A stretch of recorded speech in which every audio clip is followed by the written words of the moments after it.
सुरक्षा कायदा 2024 त्याचा विरोध करण्यासाठी आणि तो रद्द झाला पाहिजे ताबडतोब, त्यासाठी आम्ही आज कलेक्टरना अर्ज दिला। काँग्रेस पक्षाने पूर्ण महाराष्ट्रात हे एक आंदोलन घेतलंय, तो कायदा नकोय, कारण का त्या कायद्याचा गैरवापर करून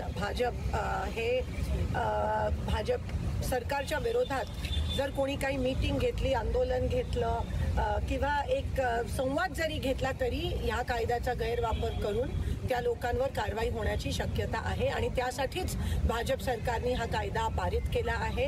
कारण का कुठेतरी अघोषित आणीबाणी आपल्या देशात पुन्हा आली आहे आणि हे कायदा ते सिद्ध करत आहे। शहरात राहणाऱ्या लोकांना नक्षलवादी म्हणण्याचं काम हे भाजप सरकार करत आहे। तुम्हाला आम्हाला विरोधकांना पण नक्षलवादी म्हणण्याचं काम हे भाजप सरकार करत आहे।